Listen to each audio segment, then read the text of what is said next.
হরে কৃষ্ণ, সুপ্রভাত। আজকের দিনে প্রধান চিন্তা,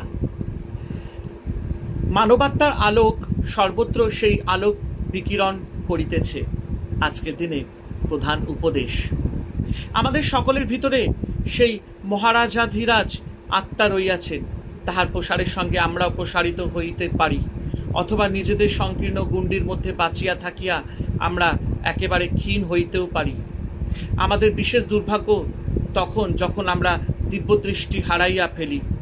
এ ধন হইতে কেউই আমাদের বঞ্চিত করিতে পারে না, কিন্তু নিজেদের ভিতরের দুর্বুদ্ধি দুষ্টুভাবই ইহা হরণ করিতে পারে।